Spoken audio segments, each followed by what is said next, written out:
Welcome to Lost Relation Chronicles. Life can take a complete turn before you even realize it. If you had seen me 6 months ago, you would have seen a happy man, content with his life, his marriage, and his little family. But now everything feels different. I'm 32, married for 4 years, to my wife Kelly, who's 30. I work at a tech company while she stays home to take care of our daughter who just turned 1 last month. I met Kelly 6 years ago in a club when I went out with a group of friends. She caught my eye the moment she walked in. Her energy, her laughter, the way she danced like she had no cares in the world. We started talking casually, and before I knew it, we were on the dance floor together, moving in sync as if we had done it 100 times before. She was fun, effortlessly charming. And for the first time in a long while, I felt like I was genuinely enjoying myself. But as the night came to an end, we parted ways without exchanging numbers. You should have gotten her number. Bro, my friend Jim teased me a few days later. Yeah, I really should have, I admitted with a sigh, rubbing my eyes. I couldn't get her out of my mind, no matter how hard I tried. The regret of not asking for her number gnawed at me. A week later, I was out. For a work lunch with Jim, our client was stuck in traffic, leaving just the two of us at the table as we chattered about work. Jim suddenly froze, his eyes widening in disbelief. "Holy, you aren't going to believe this," he muttered what I asked, turning to follow his gaze, and then I saw her. Kelly, the girl from the bar. She walked into the restaurant laughing with her friends, completely unaware of my presence. My heart skipped a beat. The regret I had been carrying for days lifted off my shoulders. Maybe this was fate? Maybe we were meant to meet again. I glanced at Jim, who was already grinning like he had predicted this all along. "Well?" he prompted. I took a deep breath, pushing down the nervous energy building inside me.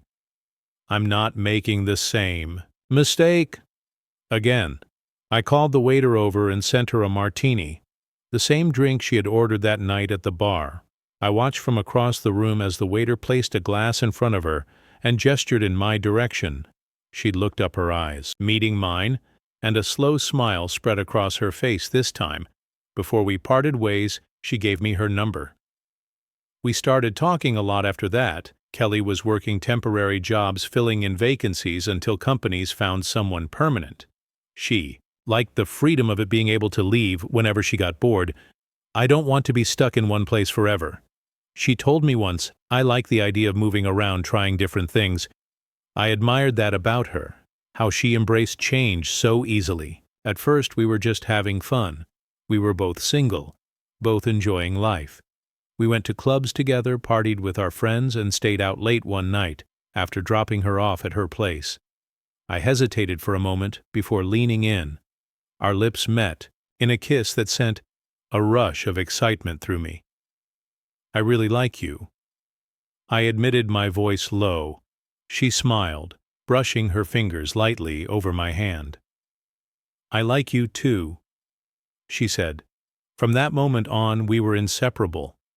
Weekends were spent in bed, tangled up in each other. I felt like the lucky EST guy in the world.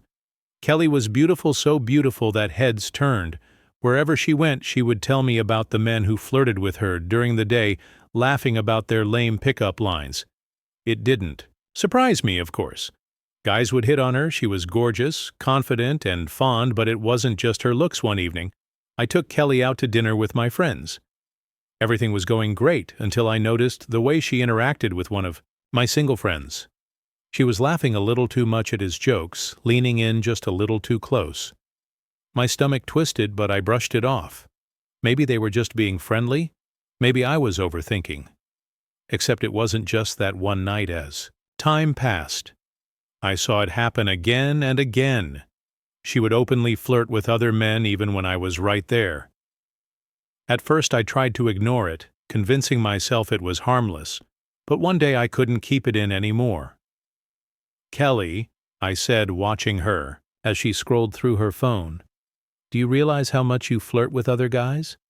She glanced up at me, raising an eyebrow. "What do you mean?" "I mean you smile at them, touch their arms when you talk, laugh at everything they say. It's not just once or twice, I see it all the time." She tilted her head, looking at me like I was being ridiculous. "Peter? It's just healthy flirting," she said with a shrug. "It doesn't mean anything," I told her straight up. I wasn't comfortable with my girlfriend openly, flirting with other men. "I don't do that," I said, trying to keep my voice steady. "So I think it's fair to expect the same from you." She sighed, rolling her eyes slightly before giving me a soft smile. "All right, Peter," she said. "If it bothers you that much, I won't do it." That was the end of the conversation, and for a while things were good. Kelly stopped flirting, or at least she stopped the obvious kind. Our relationship had its ups and downs like any other, but we were happy together still every now. And then I would catch her giving a lingering smile to a stranger, something just a little too suggestive. Sometimes she'd get texts from random guys asking where she was, what she was doing. It didn't sit right with me. "Kelly, who's texting you?" I asked one night as she lay on the couch, her phone lighting up beside her. She glanced at the screen, then back at me with an exasperated look. "Just a friend," she said. "A friend." I pressed a guy. "Friend asking where you are." She sat up, crossing her arms. "Peter, do you even trust me? This is just your insecurity talking." I hated those fights. They always ended the same way, us not talking for a while, me stewing in my thoughts, and then Kelly coming to me, apologizing with sweet words and soft kisses. I was a young man in love, and I couldn't resist her, so I let it go. Time and time again. Then, on our second anniversary, I got down on one knee and asked her to marry me. The look on her face was pure joy. "Yes," she cried, wrapping her arms around my neck. "Yes, of course, we got married in front of our friends and family. It was one of the happiest days of my life after the wedding. Kelly told me she didn't want to work anymore. I just don't see the point. She said, 'You make enough for both of us.'" Right. I looked at her, then nodded. "If you don't want to work, you don't have to." I assured her, "I've got us covered." I was doing well at my job, climbing the rank steadily on top of that. I had made some smart investments over the years, and they turned out to be really good decisions. I was happy that I could provide a comfortable life for my family. Everything was going well, and we had a good life together. I wanted to expand our family, but Kelly wasn't ready for it. "I just don't think I'm there." Yet she told me one evening as we sat on the couch. I nodded, squeezing her hand. "I understand becoming a mother is a lifetime commitment. I want you to be completely ready for it." I didn't have to wait long. 2 years into our marriage, Kelly came to me with a soft smile and a glow in her eyes. "I think I'm ready now," she said. "I want to be a mother. It just feels natural." Hearing those words filled me with joy. It wasn't long before she became pregnant, and everything felt almost too good to be true. We were going to be a complete family when our baby girl was finally born. I held her in my arms, feeling overwhelmed with love. She was perfect, a beautiful mix of both Kelly and me. I sat beside my wife on the hospital-hit bed, staring down at our daughter with wonder-check. "Perfect," I whispered. Kelly smiled. Though she looked exhausted, she really is. I felt like my life was finally complete. I promised myself that I would do everything in my power to give them the best life possible. Kelly's pregnancy had been smooth, and thankfully there were no complications during the birth, but after we brought our daughter home, she started struggling with something I hadn't expected. Postpartum depression hit her hard. I hated seeing her like that, so distant.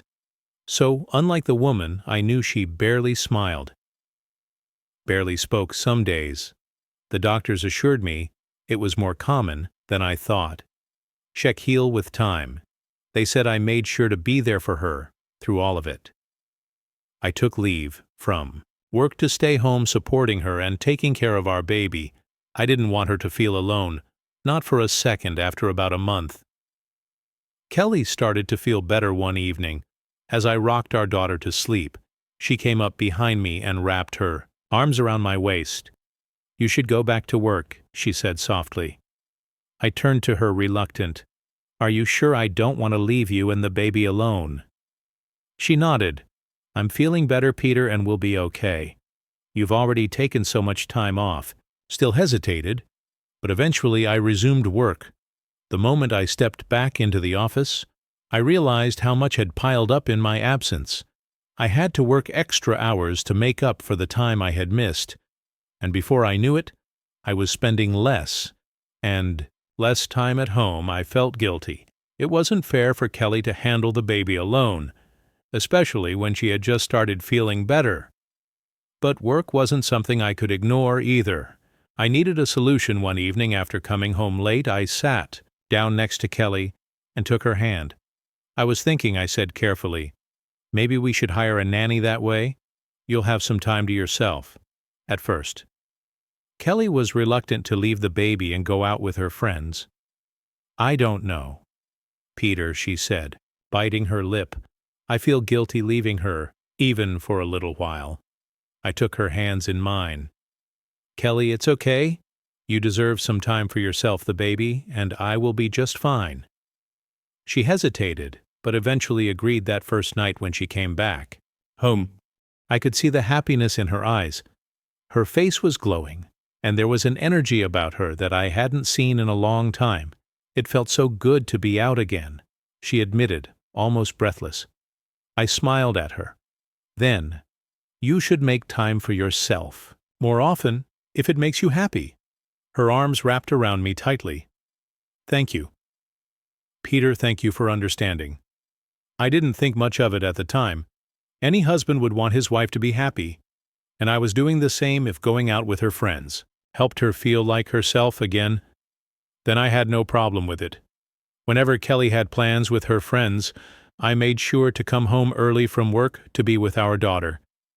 We had a nanny, but I believed it was important for at least one of us to be present most of the time. I didn't want my child to be raised primarily by someone else. I wanted to be an involved father. Kelly seemed happy. She was able to enjoy life again, like she did before we had the baby, even though we weren't spending much time together as a couple. I was content knowing that she was feeling better. I kept telling myself that things would settle down soon, and we would get back to our USUAL rhythm. We just needed time. But time passed, and nothing changed one night. After Kelly came home from another evening out with her friends, she looked exhausted.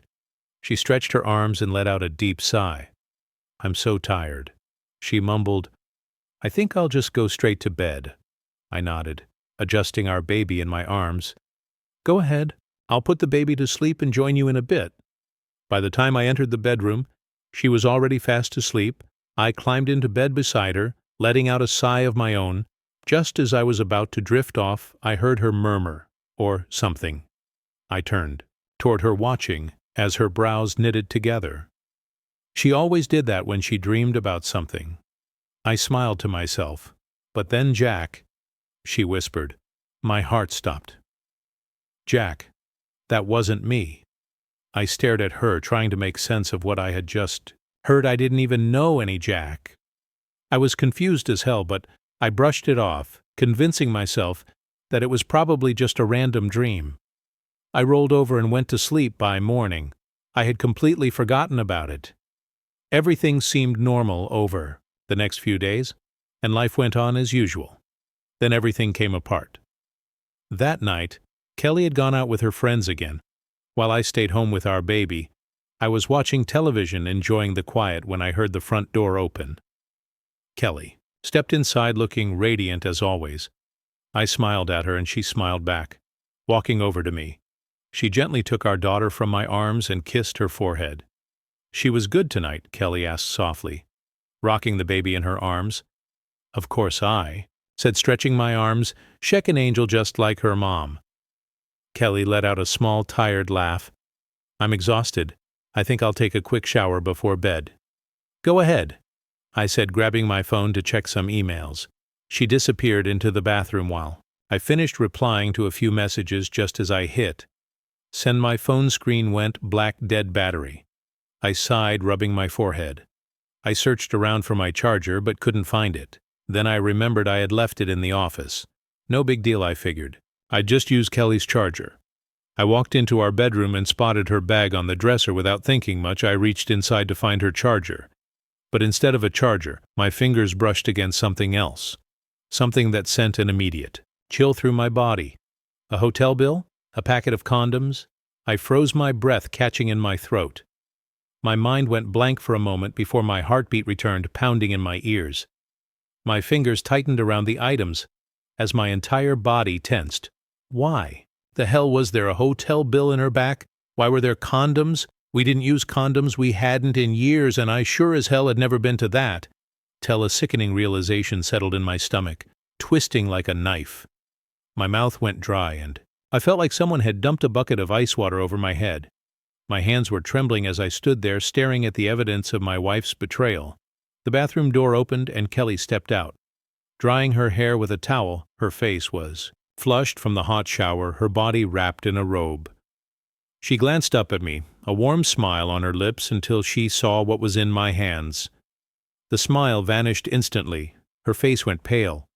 She didn't say a word, but I saw the panic in her eyes, the guilt. The realization that she had been caught. I stood still, waiting for her to explain, for her to tell me that I was wrong, that there was some logical reason for what I was holding a part of me. Some desperate, foolish part still clung to the hope that I was mistaken, that she hadn't done what I was beginning to suspect. But Kelly didn't say anything. She just stared at me, her lips parting slightly like she wanted to speak. But no words came out. Then suddenly tears welled up in her eyes, and she started crying. I made a mistake," she choked out between sobs. I clenched my jaw, my nails digging into my palm. Any other time I might have felt bad seeing her cry, but not now. Not after this. She wiped her tears and tried again. It was harmless. "Peter, I wouldn't initiate something like that." I didn't respond. I just kept looking at her, waiting. She swallowed hard, then let out a shaky breath. "It started at the bar," she admitted. "My friends and I go there all the time." The bartender. He kept flirting with me. At first I ignored it. I swear I did, but he didn't give up. Her voice cracked and she looked down as if ashamed. I thought it would be just harmless flirting. She told me everything in a hushed, trembling voice. "What happened?" Next, I asked, keeping my voice as neutral as I could, though every muscle in my body was tense. Kelly hesitated, swallowing hard. "I didn't expect my flirting to lead anywhere," she said, barely above a whisper. "I thought it would be fun, for old times' sake. For old times' sake." I repeated, my stomach twisting. She nodded, her eyes glistening. "He kissed me," she admitted. And just like that, her words shattered something deep inside me. I felt my breath hitch, but I forced myself to keep my voice steady, and we were alone at that time. She continued, still avoiding my gaze. All my friends had left, and I thought I'd have one more drink before calling the driver. But suddenly he was so close to me, he thought I was interested in him because I flirted. She sucked in a shaky breath. Then he kissed me, and I couldn't stop him. I scoffed, shaking my head. "What do you mean you could stop him?" Her words were absurd. She winced, looking down at her hands. I kissed him back," she admitted, her voice so quiet it was almost a whisper. "And I don't know what happened before I knew it. He took me to a room at that hotel." I let out a sharp breath, feeling my fingers curl into fists at my sides. I had known this was coming, but hearing her say it out loud still hit like a freight train. My entire body felt numb. "You slept with him," I said flatly, summarizing what she refused to say. Tears streamed down her face as she nodded. "I don't know what I was thinking," she said desperately. "It was completely irrational. Please, Peter, forgive me. It only happened once. It was a small mistake." "What, his name?" I asked, my voice devoid of emotion. She hesitated, but she knew she couldn't lie. "Now, Jack," she whispered. "Jack, some random guy at a bar, some stranger, and yet she had been dreaming about him in our bed. I couldn't believe the nerve of this woman. She had the audacity to sleep with another man, and then come home, kiss me, hold our child, and act like nothing had happened. And now she wanted me to believe. It was a small mistake, my foot. She knew exactly what she was doing. The anger surged inside me, so overwhelming that I couldn't trust myself to speak. If I opened my mouth, now I knew I'd say something I couldn't take back. Instead, I took a deep breath and turned away.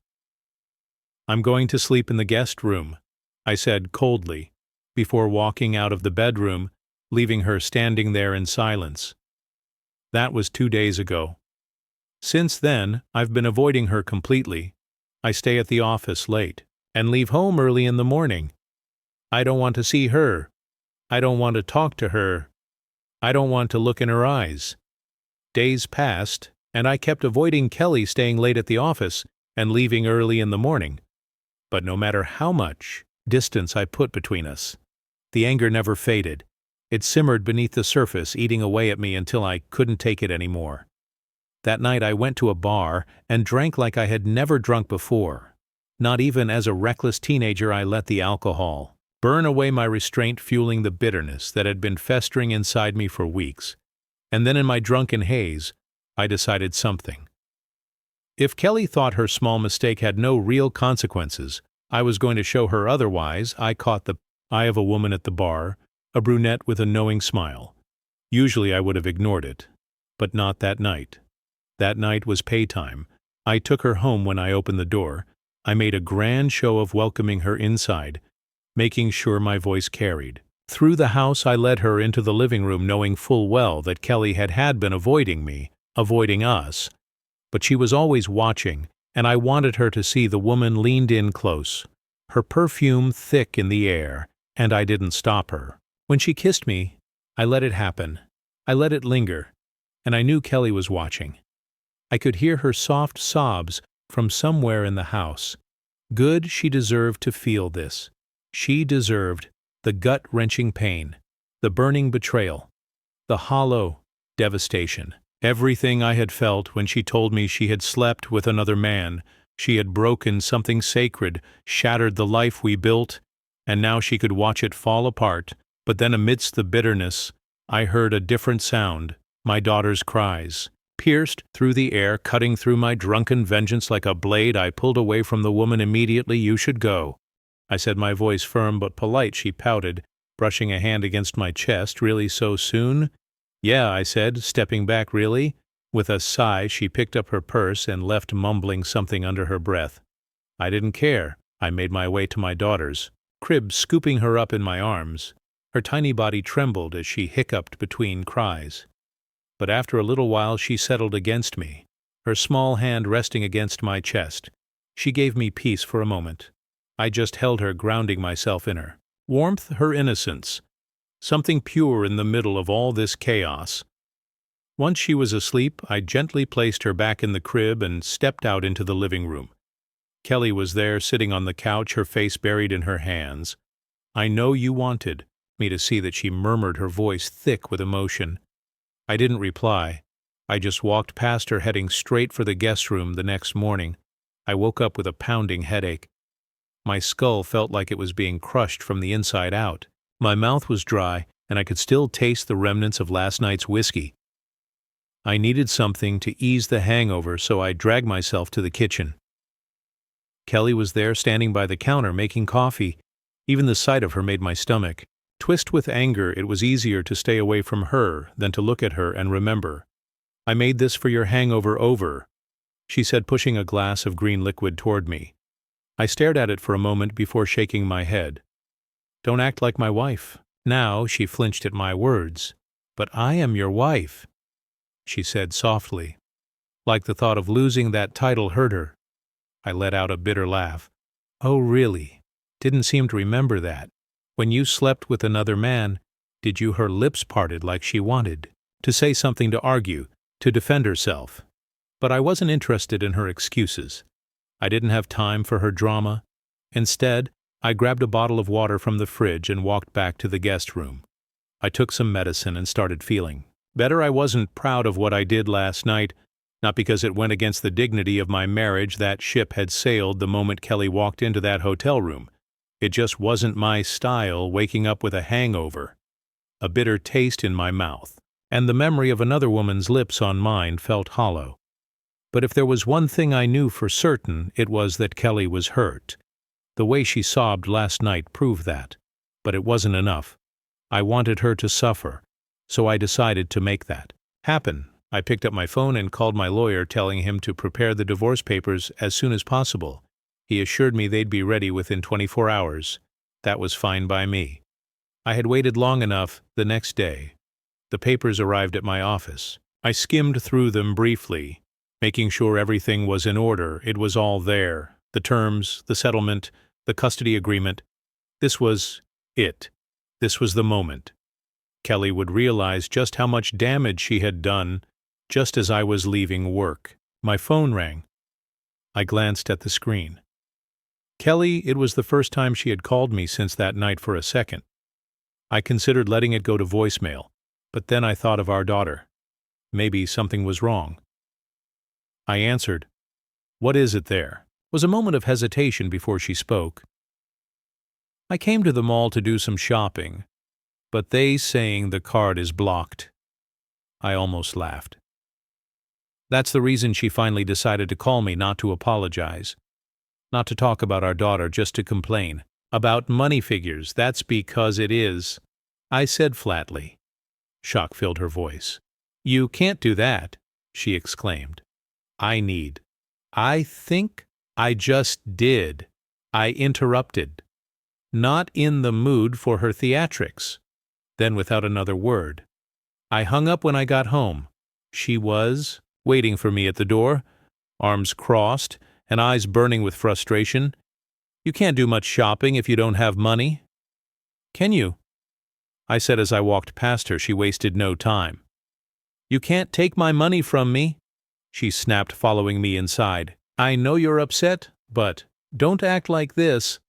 I let out a bitter chuckle, shaking my head. "Your money?" I turned to face her. "Your money." "Kelly?" "No, it was my money. I was just generous enough to let you have access to it because you were my wife." I stepped closer, lowering my voice. "But I don't want to spend a DME more on a woman like you." Her face twisted with anger legally. "I'm still your wife," she spat, "and as your wife I have a right to your finances." That actually made me smile. She frowned, confused. "By my reaction, you are my wife." I admitted, but not for long. I pulled the divorce papers from my briefcase and handed them to her. Her eyes scanned the first few lines, and I saw the moment realization dawned on her. Her expression shifted from anger to shock, and then to something else. Something like fear. I didn't look away. "The papers clearly state that I'm filing for divorce on the grounds of your adultery." Her mouth opened slightly as if to say something, but no words came out. "And just so. I continued, my voice calm but firm. "My lawyer says I'll be getting full custody of my daughter since we were getting a divorce, because Kelly cheated on me. She wasn't going to get a single penny from me. It was worth paying my lawyer his hefty fees just to assure that she walked away with nothing. I wanted her stripped of everything I had provided for her. She was going to be out on the streets, left with nothing but the consequences of her own actions. Kelly didn't have any assets or money of her own, only what I had given her. I used to think of it as our money, but now I saw it clearly. It was mine, and I was going to make sure she suffered for what she did. I bet she already regretted it. 1 year later, I'm happily divorced. Now I have full custody of my daughter. And thanks to the loopholes my lawyers found, I didn't have to pay Kelly a single cent. She moved out of the house a year ago. I still remember the day she came to collect her things, thinking she could take her jewelry and design her clothes. My lawyer was present, along with 2 of his assistants, to ensure that everything was done legally.